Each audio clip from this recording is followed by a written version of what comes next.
ეს იყო ქალბატონ თამარ გულწრფელი ბოდიში. ეს არ იყო ბოდიში, რა თქმა უნდა ეს არ იყო ბოდიში და ეს არ არის საკმარისი, თუნდაც გულწრფელი ყოფილიყო, იმიტომ რომ ნებისმიერი თავმოყვარე პოლიტიკური ძალა ასეთ ადამიანს დაატოვებინებდა თანამდებობას.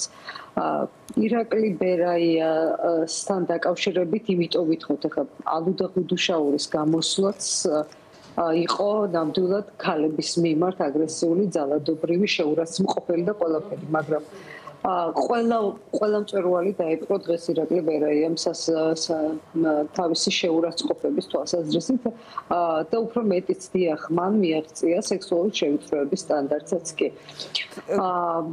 ქალბატონ თამარ, რატომ იყო დღეს ასე განსაკუთრებულად უზრდელი პირდაპირ ვიტყვი მოდით ამ ხელისუფლების წარმომადგენლები და თავდასხმები კონკრეტულად ქალ დეპუტატებზე, იმიტომ რომ კაცებს როგორც ჩანს ვერ უბედავენ, ხო? თუ არ ვიცი, ნუ ხა კაცებთან ვიტყვით, ცოტა მოგვიანებით მოვყვებით, რომ ფიზიკურ დაპირისპირებაზე გადადიან, მაგრამ ასეთი ტექსტებით საუბარს ალბათ ვერ გაუბედავდნენ, ხო, კაც დეპუტატებს. ეხლა შეიძლება არ ვიცი, არასწორი აღქმა დამრჩა, მაგრამ ფიქრობთ თუ არა თქვენ ასე?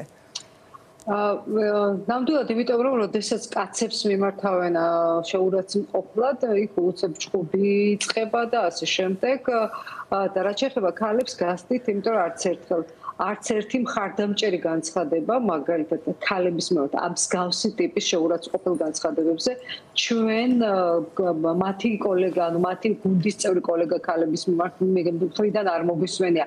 არასოდეს ნინო წილოსანს არ დაუცავს ოპოზიციონერი ქალი დეპუტატები, სწორედ ასეთი ამ ტიპის თავდასხმების დროს. ხო, დღეს თქვა რომ არ მოეწონა თურმე შინაარსი, რაც მოისმინა. ძალიან მნიშვნელოვანია, როდის თქვა, მან ეს თქვა მხოლოდ მას შემდეგ, რაც ბოდიში ირაკლი ბერაია მოიხადა ბოდიში, მხოლოდ მერე გაბედა ნინო წილოსანმა ხმის ამოღება. და იქ ორმხრივი კი, მაგრამ თუ როდესაც ასეთ ამაზრზენ განცხადებას აკეთებს პარლამენტში თავდაცვის კომიტეტის თავმჯდომარე, ეს უკვე წარმოუდგენელი მასშტაბია. და წარმოუდგენელია ის საერთოდ როგორ უნდა იყოს კომიტეტის თავმჯდომარე.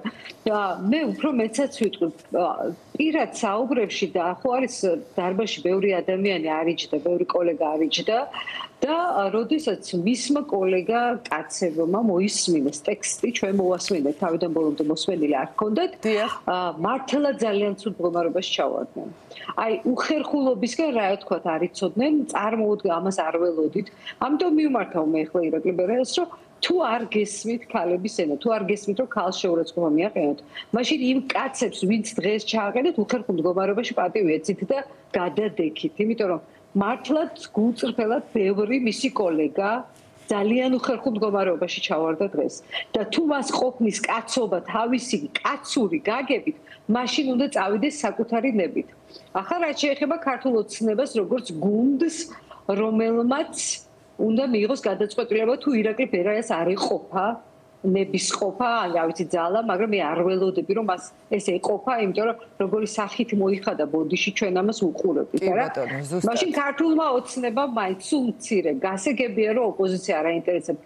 გასაგებია რომ შესაძლოა გენდერული საკითხები არ აინტერესებდა.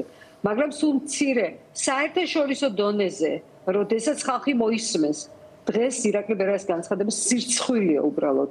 სირცხვილია, რომ ჩვენ ქვეყანას ასეთი მდაბიო ადამიანი წარმოადგენს და ეს ერთი და მეორე ბოლოს და ბოლოს მათ შერცხვეთ, ისინი არიან ხელისუფლება, მათი სახელით ლაპარაკებს ეს ადამიანი და მერწმუნეთ, რომ საერთაშორისო დონეზე ამას ყველა გაიგებს, ჩვენ ამას ვთარგმნით და ყველა ადამიანს, რომელიც ირაკლი ბერაიას შეხვედრია, როგორც კომიტეტის თავმჯდომარეს ამას მივაწოდებთ. მას გამარჯვებას ხელს არ ჩამოართვოს არავინ ხვალდაზე. ჩვენ ამას უზრუნველყოფთ, იმიტომ რომ თუ მათ არ ეყოფათ გონიერება, რომ მიიღონ კაფეო გადაწყვეტილება და აჩვენონ მთელ ქვეყანაში კაცებს მაგალითი, რომ ქალების მიმართ შეურაცხყოფა ყოველთვის იწვევს პასუხისგებლობას, ჩვენ ქალები მოვახერხებთ და დავიცავთ თავს ყოველგვარი მუშტი კრივის როგორც კაცებს შევიათ იმის გარეშე. სწორედაც რომ დიპლომატიით, კანონის ენით, სამართლის ენით ჩვენ ამას მივაღწევთ და ირაკლი ბერაია დღეს რო ლაპარაკობდა, რომ თეონა აკუბარდიას არ უშვებს, იმიტომ რომ თურმე სიმართლის ლაპარაკი არ უნდა იქ, სადაც თეონა ლაპარაკობს, არა, ირაკლი ბერაია ვერავის ვერ შეხვდება. მას ხელს არ ჩამოართვევ. ჩვენ ამას მივახცევთ აუცილებლად. ირაკლი ბერაია რამდენად მიიღებს ქალბატონ თამარ ამ გადაწყვეტილებას, ალბათ ნაკლებად უნდა ველოდოთ, იმიტომ რომ მას რომ გააზრებული კონდეს, რომ მსგავსი ტექსტებით საუბარი არ შეიძლება, დაწერილ ტექსტს წინასწარმომზადებული ტექსტი ქონდა, ხო? როგორც ჩანდა ყოველ შემთხვევაში ასე ვიზუალურად, რომ საიდანღაც კითხულობდა ამ ყველაფერს, ანუ დაწერა, მოამზადა, მოვიდა პარლამენტის სხდომაზე და ეს ყველაფერი იკადრა, მაგრამ ნახოთ როგორი იქნება თუნდაც პარლამენტის თავმჯდომარის, ან უმრავლესობის სხვა წევრების რეაქცია. თქვენ გაეცანით ალბათ ლევან იოსელიანის განცხადებას, რომელიც ამბობს, რომ ამ შეურაცხმყოფელ განცხადებებს დეტალურად შეისწავლის და შეაფასებს სახალხო დამცველის აპარატი, მაგრამ ქალებთან ამგვარი საუბარი ჩემთვის მიუღებელია და არავის მატებს ღირსებას, დისკრიმინაციულ დამოკიდებულებას ახალისებსო და ასევე სალომე ზურაბიშვილის გამოხმაურებასაც ნახავდით თქვენ და სწორედ მოუწოდებს ის შალვა პაპუაშვილს პარლამენტის თავმჯდომარეს, რომ მიიღოს გადამწყვეტი ზომები მსგავსი საქციელის შემდეგ წინააღმდეგ შემთხვევაში ეს იქნება თავად პარლამენტს აკარგვინებსო სახეს საქართველოს პარლამენტს. ანუ ფიქრობთ, რომ შალვა პაპუაშვილი მაინც მიიღებს ამგვარ გადაწყვეტილებას და გადააყენებს კომიტეტის თავმჯდომარეს. მე ვერ გეტყვით, დღევანდელი მისი რეაქცია მე არ მოფიქრებინებს, რომ ის ამას მიიღებს, მაგრამ მე იმედი მაქვს, რომ დღეს ალბათ გუნდი მსჯელობს გამოსავალზე ამასთან დაკავშირებით. მე ვიტოვები მეც, რომ ამაზე ისინი მსჯელობენ.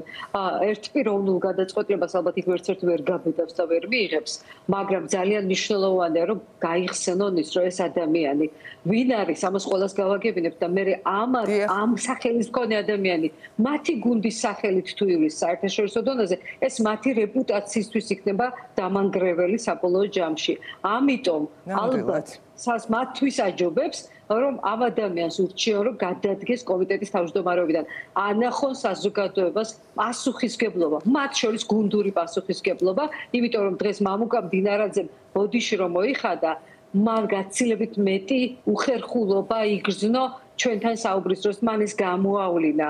მან იცის რა გააკეთა ირაკლი ბერაიამ და ის არის ფრაქციის თავმჯდომარე და დარწმუნებული ვარ, მან უნდა თქვას თავისი სიტყვა ამ ნაწილში, იმიტომ რომ ის მართლა ძალიან უხერხულობს ნობდა თავს დღეს. დაველოდოთ, როგორი იქნება მმართველი პარტიის გადაწყვეტილება, მაგრამ ვიცი, რომ ოპოზიციონერი დეპუტატები ნამდვილად არ დატოვებთ ამას რეაგირების გარეშე და ძალიან მკაცრი რეაგირების გარეშე, იმიტომ რომ აი მსგავსი ზღვარი ამ დაბიო საქციელის არ მახსოვს არც ერთ პარლამენტში ძალიან ბევრი წერია. კი ბატონო, აი ნამდვილად მსგავსი არ მოხდა. გენდერულ თანასწორობაზე რო არ იყო საქართველოში საუბარი და არც ცოდნაც კი არ იყო, მაშინაც კი მსგავსი რამ არასოდეს არავის არ უთქვამს.